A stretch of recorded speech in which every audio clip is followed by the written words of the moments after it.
So hello guys, और आज हम शुरू कर रहे हैं चैप्टर नंबर 1। नाम क्या है इसका? सब basic concepts of chemistry. Chapter number 1 की पार्ट 1 वीडियो में अभी हमने जो शुरू किया है अनमोल साहब ने, तो हम लोग शुरू कर रहे हैं, जल्दी जल्दी जाएंगे इस पार्ट में, क्योंकि इसमें ज़्यादा क्वेश्चंस कुछ है नहीं और ज़्यादा एमसीक्यूज आते भी नहीं है इसमें से, पर फिर भी आप लोगों को एमसीक्यू की प्रैक्टिस रेगुलर करनी पड़ेगी, वरना ये निकल जाएगा आगे। सबसे पहले स्टार्ट करते हैं हम केमिस्ट्री को मैटर से। मैटर क्या होता है? Anything which occupies space and has mass is known as matter. हम यहाँ पे मैटर को दो पार्ट्स में डिवाइड करते हैं, एक है मिक्सचर और एक है प्योर सब्सटेंसेस। मिक्सचर का मतलब क्या होता है? हाँ, दो अलग अलग सब्सटेंसेस से मिलके अगर कुछ बनेगा तो वो मिक्सचर होगा। दो टाइप के मिक्सचर हमारे पास है। ये इसको बाय डेफिनेशन याद नहीं करना, बस आपको पता होना चाहिए, क्योंकि एमसीक्यू में कभी कभार आ सकता है। ज्यादा मोस्ट इंपॉर्टेंट टॉपिक है नहीं, 9th क्लास में पढ़ा था। Mixtures can be homogeneous mixtures और हेटेरोजेनियस मिक्सचर्स। होमोजेनियस मिक्सचर्स वो होते हैं जो आपस में एक दूसरे के साथ पूरी तरह से घुल जाते हैं और हम उसमें उनके दोनों कंपोनेंट्स को सेपरेट नहीं कर सकते। जैसे कि अगर आप पानी लोगे, उसमें चीनी डाल के घोल दोगे, तो पानी और चीनी को आप डायरेक्टली सेपरेट नहीं कर सकते। और ऐसे टाइप के मिक्सचर्स को हम कहते हैं होमोजेनियस मिक्सचर। इनकी जो कंसिस्टेंसी होती है वो थ्रू आउट सेम रहती है, मतलब बिल्कुल एक्यूरेटली एक जैसे रहते हैं, बोल रहे हैं। इसके अलावा हेटेरोजेनियस वो मिक्सचर्स होते हैं जिनकी कंसिस्टेंसी सेम नहीं रहती। अगर आप उसी पानी में चीनी की जगह सैंड डाल दोगे और फिर घुमाओगे, तो सैंड जो है उसके पार्टिकल्स अलग अलग हो जाएंगे और थोड़ी देर में देखोगे सैंड जो है वो नीचे चली जाएगी। इसको हम कहते हैं, क्योंकि पानी अलग और सैंड अलग हो जाएगा, या ऑयल एंड वाटर जो है वो अलग अलग रहेगा, इनको हम कहते हैं हेटेरोजेनियस मिक्सचर। मिल्क, तो वाटर एंड मिल्क होमोजेनियस हो जाएगा, पर ऑयल एंड मिल्क और ऑयल एंड वाटर हेटेरोजेनियस हो जाएगा। ऐसे ही इसमें अगर पानी डालोगे तो होमोजेनियस हो जाएगा, ठीक है, बट कुछ और डालोगे तो फिर नहीं होगा। शायद डिपेंड करता है। हंस रहे हैं बच्चे? कुछ भी डाल सकते हो। प्योर सब्सटेंसेस, प्योर सब्सटेंसेस जो होती है वो सब्सटेंसेस होती है जो कि मिक्सचर नहीं है, मतलब दो तीन अलग अलग चीजों से नहीं मिलती है। ये यहाँ पे हम एटम्स और मॉलिक्यूल्स के बारे में बात करेंगे, जैसे कि एलिमेंट्स और कंपाउंड्स। एलिमेंट्स जो होती हैं वो सिंगल एटम की ही होती है। इसमें दो पार्ट, सिंगल एटम मतलब सिंगल टाइप के ही होते हैं। एलिमेंट्स के दो टाइप होते हैं, एलिमेंट्स के एटम्स और एलिमेंट्स के मॉलिक्यूल्स। एलिमेंट्स के एटम्स का मतलब है हाइड्रोजन एक एटम हो गया, ऑक्सीजन एक एटम हो गया, सल्फर एक एटम हो गया, फास्फोरस एक एटम हो गया। एलिमेंट के मॉलिक्यूल का मतलब है उसी टाइप के दो एटम मिलकर मॉलिक्यूल बनाएंगे। जैसे हाइड्रोजन का एटम तो H है और हाइड्रोजन का मॉलिक्यूल क्या हो गया? H2। ऑक्सीजन का एटम तो O है, ऑक्सीजन का मॉलिक्यूल क्या हो गया? O2 या फिर O3। सल्फर का एटम है S, बट सल्फर का मॉलिक्यूल क्या हो गया? Sa। फास्फोरस का एटम है P और फास्फोरस का मॉलिक्यूल क्या हो गया? P। ये जो दोनों है एटम्स और मॉलिक्यूल्स, ये दोनों क्योंकि सिंगल टाइप के हैं, ये दोनों एलिमेंट के अंदर आते हैं, ठीक है। एक और चीज याद रखना, मिक्सचर जो होते हैं वो फिक्स प्रोपोर्शन में नहीं होते। एक चुटकी नमक भी डालोगे तो भी वो सॉल्ट सॉल्यूशन है, और एक चम्मच नमक भी डालोगे तो भी वो सॉल्ट सॉल्यूशन। मिक्स्ड प्रोपोर्शन में कोई डेफिनेशन नहीं होती, वेयरएज प्योर सब्सटेंसेस की मिक्स्ड प्रोपोर्शन में डेफिनेशन। ये आ गए एलिमेंट्स के एटम्स और एलिमेंट्स के मॉलिक्यूल्स। कंपाउंड्स जो हम करते हैं वो बात करते हैं जब दो अलग अलग टाइप के एलिमेंट जुड़ेंगे, जैसे कि H2O, इसमें H का 2 है रेशियो और O का सिंगल रेशियो है, ठीक है, और CO2, NH3, ये सारे दो या दो से अधिक टाइप के एलिमेंट से मिलके बन रहे हैं और इन्हें हम कहते हैं क्या? कंपाउंड्स। क्या ये बात क्लियर है? ठीक। इसके अलावा एक बहुत इंपॉर्टेंट यहाँ पे एमसीक्यू बन जाता है बहुत बार, और यहाँ पे क्वेश्चन बन जाता है, वो है आपका टेम्परेचर कन्वर्जन। टेम्परेचर कन्वर्जन के लिए आपको दे रखा है ये सिंपल फॉर्मूला, जहाँ पे C जो है वो डिग्री सेल्सियस है अपॉन 5। इसका पूरा फॉर्मूला अलग होता है, बट ये बिल्कुल शॉर्ट में करके देखा है। डेल्टा डिग्री फ़ारेनहाइट -32/9 और केल्विन 273.15/5। एग्जाम्पल के तौर पे अगर मैं बोलूं कि मुझे 40 डिग्री सेल्सियस, बोल रहा हूँ 40 डिग्री सेल्सियस को डिग्री फ़ारेनहाइट में भी करना है, डिग्री केल्विन नहीं होता, खाली केल्विन में भी करना है। तो डिग्री फ़ारेनहाइट में मैं कैसे करूंगा 40 डिग्री सेल्सियस को, इन दोनों का रेशियो सामने सामने रखूंगा। सी की जगह क्या रखूंगा 40 upon 5 equal two degree Fahrenheit minus 32/9। ये कटेगा क्या बना 8, इधर जाएगा 9, 72 equal two degree Fahrenheit minus 30, ये माइनस 32 हो जाएगा 104। इसका मतलब डिग्री फ़ारेनहाइट की सिंपल कन्वर्जन, कोई दिक्कत तो नहीं। ऐसे ही केल्विन में करना होगा, तो आप क्या करेंगे 40 अपॉन 5 इक्वल टू के माइनस 273.15/5, क्योंकि यहाँ पे 5 इक्वल है, काट दो 273 को ले जाओ, ए की वैल्यू हो जाएगी 2313.15। तो आप लोग किसी भी एक दूसरे को कन्वर्जन करने के लिए डायरेक्टली केल्विन से फ़ारेनहाइट में भी कन्वर्ट कर सकते हैं, कोई दिक्कत की बात नहीं है जी। सर एक कंपाउंड है, तो जैसे H2O है, H2 को अलग और ऑक्सीजन को अलग यूज किया तो वो फ्यूल बन जाएगा सर, क्योंकि H2 को अलग यूज किया, H2 ही फ्यूल है। हाँ तो सर मतलब इनकी केमिकल प्रॉपर्टी भी चेंज हो जाती है अगर इनको अगर साथ नहीं लेंगे, अगर बिल्कुल सही बात है, अगर सिंगल एलिमेंट को एक साथ जोड़ के केमिकल प्रॉपर्टी अलग है, वाटर की केमिकल प्रॉपर्टी अलग है। आप ये नहीं कर सकते कि भाई ऑक्सीजन को अलग से ले लिया और हाइड्रोजन को अलग से ले लिया और बन गया पानी अंदर, ऐसा नहीं होगा, है ना। वो अलग काम करेगा, फिर वो अलग काम करेगा। हो सकता है कुछ चीज पॉइजनस हो आपके लिए, वेरएस मिक्स करने के बाद कंपाउंड बनने के बाद पॉइजनस ना हो, तो हाँ ये भी मतलब दो एलिमेंट को कंपाउंड बना के उनकी केमिकल प्रॉपर्टीज बिल्कुल चेंज हो जाएंगी। एलिमेंट अलग अलग रहेंगे तो केमिकल प्रॉपर्टी अलग अलग रहेगी, एलिमेंट साथ मिल जाएंगे तो केमिकल प्रॉपर्टी चेंज हो जाएगी। ये भी रेशियो पे डिपेंड करता है, अभी बात करते हैं। ये है आपका टेम्परेचर कन्वर्जन। फिर हम आते हैं, कुछ मैंने सीधा स्टेटमेंट लिख दी क्योंकि थ्योरी लिखने की जरूरत नहीं है, आपके पास एनसीईआरटी होगी कुछ ऐसी ग्रीन कलर की, पार्ट 1 लिखा होगा इस पे, और उसमें सारे स्टेटमेंट्स हैं, आप स्टेटमेंट्स याद जरूर कर लें।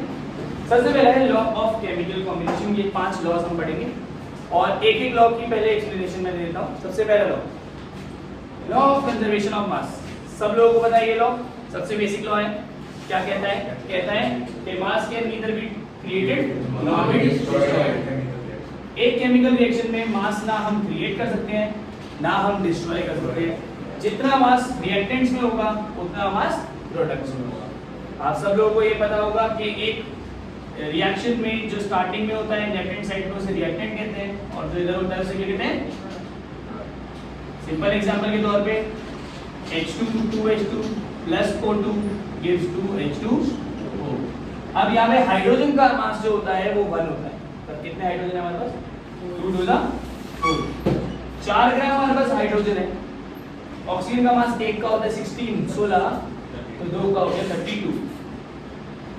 तो कुछ भी करके 4 + 32, अगर ये रिएक्शन बैलेंस है तो इसका मास 36 नहीं होना है, वरना कुछ नहीं हो सकता।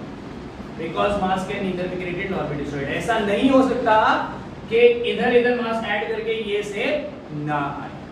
ये कौन सा है, पहला law of conservation of mass. दूसरा लॉ है लॉ ऑफ डेफिनेट प्रोपोर्शंस। ये कहता है जब दो एलिमेंट्स मिलते हैं they join together to form a compound in a fixed ratio by mass, in a fixed ratio by mass। कह रहा है कि अगर जैसे मैंने बोला H2O का जो रेशियो है हाइड्रोजन और ऑक्सीजन के मास का, हाइड्रोजन का मास ऑक्सीजन वाटर में से रहता है 2 ग्राम और ऑक्सीजन का रहता है 16, तो रेशियो क्या है 2:16 का 1:2। तो डेफिनेट प्रोपोर्शन कहता है कि प्रोपोर्शन जो है वो डेफिनेट है। डेफिनेट मतलब कांस्टेंट है। हाइड्रोजन और ऑक्सीजन का जब मास ऐड होगा तो 1:8 के रेशियो में ऐड होगा, तभी पानी बनेगा, वरना पानी नहीं बनेगा। पक्की बात। Law of definite proportions. Statements मैंने कहा है, आप लोग प्लीज एक बार एनसीईआरटी को जरूर लिख लें क्योंकि स्टेटमेंट टीचर एनसीईआरटी में इस पे से बहुत सारे क्या बन जाते हैं, स्टेटमेंट लिख देते हैं, पूछते हैं कौन सा लॉ है, क्या घुमा फिरा के स्टेटमेंट लिखते हैं, पूछते हैं कौन से लॉ के आसपास। तो प्लीज लॉ एक बार समझ जाएंगे, स्टेटमेंट याद कर लेंगे तो काम हो जाएगा। तीसरा है law of multiple proportions. Definite proportions का एक दूसरा पार्ट है, बट यहाँ पे मल्टीपल प्रोपोर्शंस। ये कहता है if two elements combine to form more than two compounds, more than one compound, they do so in a fixed ratio. कहने का मतलब हाइड्रोजन और ऑक्सीजन मिलके क्या क्या बनाते हैं? एक तो वाटर बनाते हैं और हाइड्रोजन और ऑक्सीजन मिलके पेरोक्साइड भी बनाते हैं। वाटर जब बनाते हैं तो इनका रेशियो मास का कितना होता है? 1:8 का। पर पेरोक्साइड जब बनाते हैं तो इनका रेशियो क्या होता है? 1:6। तो अगर ये दोनों मिलके हाइड्रोजन ऑक्सीजन दोनों ये अगर एक से ज्यादा कंपाउंड बनाते हैं तो भी भाई फिक्स रेशियो में कंपाउंड होगा। ये नहीं पेरोक्साइड वाटर वाटर पेरोक्साइड, दोनों सेपरेट चीजें हैं, बिल्कुल अलग है। इवन प्रॉपर्टीज भी बिल्कुल अलग है। वाटर आप लोग पानी पीने के यूज होते हैं, पेरोक्साइड आप पी नहीं सकते हो। Peroxide is a very good oxidising agent, ठीक है। अगर आपके व्हाइट कपड़े पे किसी और कपड़े पे पेरोक्साइड डालोगे तो व्हाइट हो जाएगा, वो ऑक्सीडाइज कर देगा। ब्लीचिंग के लिए यूज होता है, ठीक है। इवन वो क्या मैनिक्योर पेडिक्योर में भी ये यूज होता है पेरोक्साइड, कम अमाउंट में, क्योंकि ये हमारी बॉडी को जला सकता है, पर कम अमाउंट में ये व्हाइट कर देता है साथ में आसपास।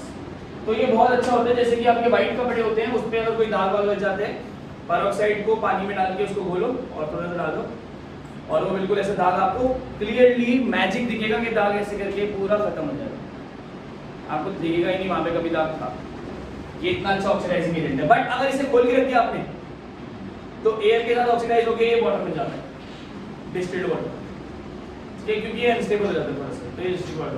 बट इनके प्रॉपर्टीज बिल्कुल ही सेपरेट।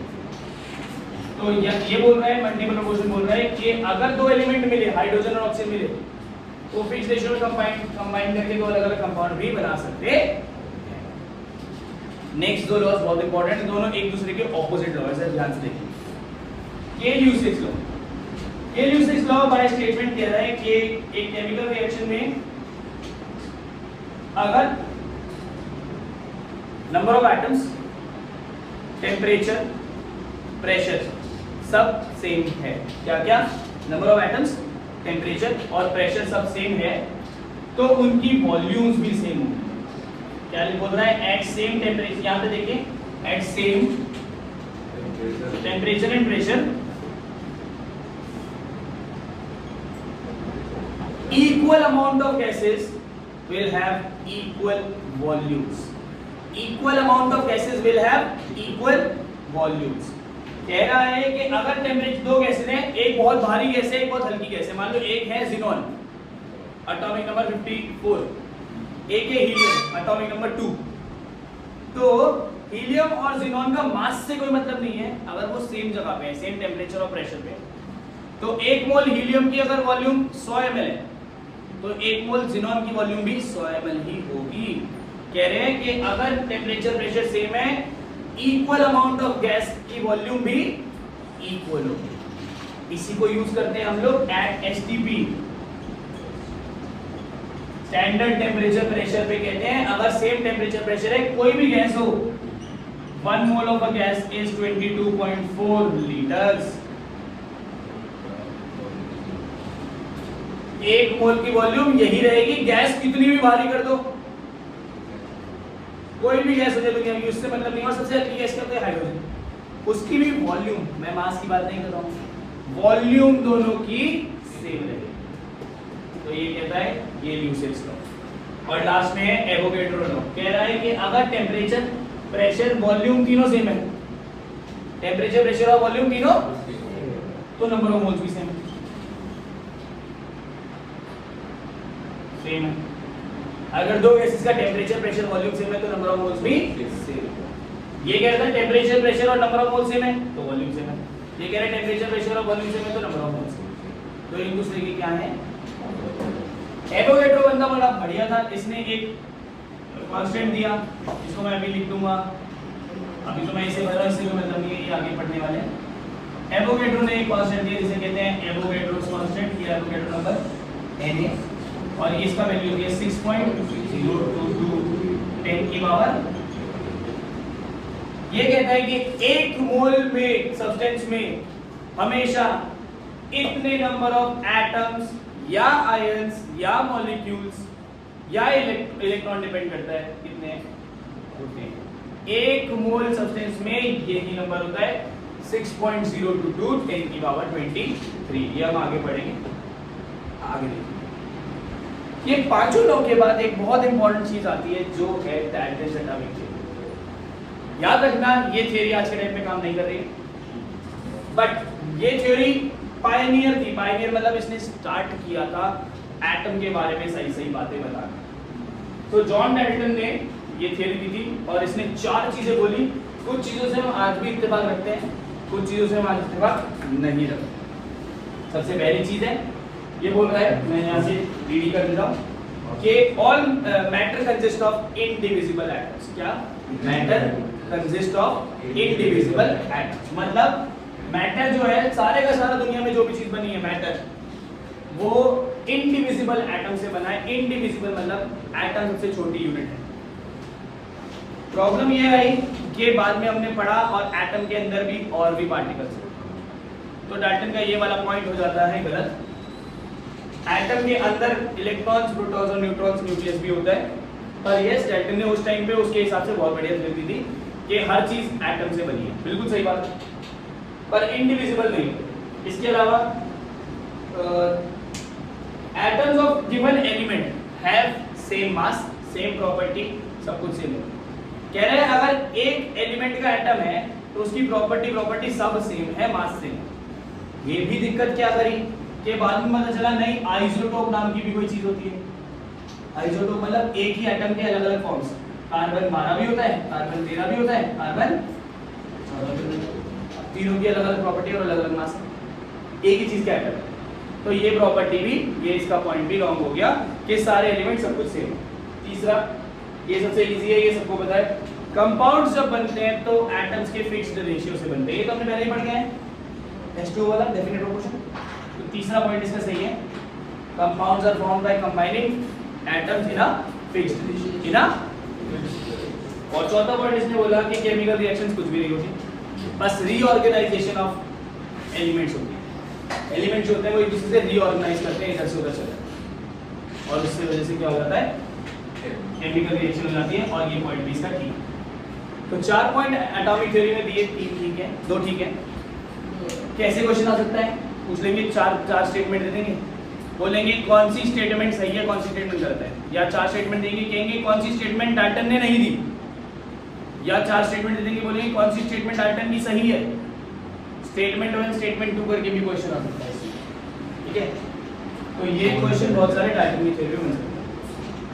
डन है, पक्की बात।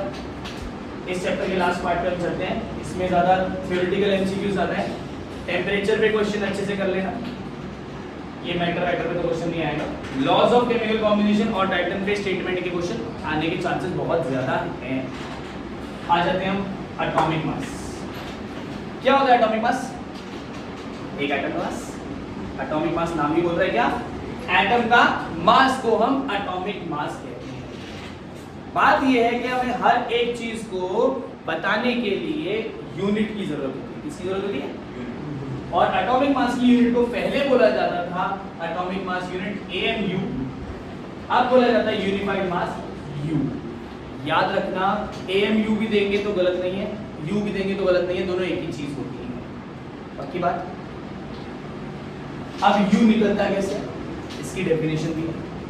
इसमें भी स्टेटमेंट पे क्वेश्चन आता है, MCQ हर चीज पे क्वेश्चन बनता है, ठीक है। अगर आप MCQs की प्रैक्टिस करने जाओगे, आप मल्टीपल वैरायटी ऑफ क्वेश्चन देखोगे और सारे इसी पे घूमते रहेंगे। इनके कहेगा 1U की वैल्यू क्या होती है, तो 1U निकलता कैसे? तो दुनिया में सबसे ज्यादा हमें पता है, हमने 10th क्लास में पढ़ा है, carbon and it's compounds. Carbon होता है, कार्बन के भी मैंने बताया 3 फॉर्म होते हैं, इनमें से कार्बन 12 को देखिए। कार्बन 12 का जो मास है उसे 12 से अगर डिवाइड करेंगे तो जो वैल्यू आएगी वो 1U है। इसको डिफाइन कैसे करेंगे?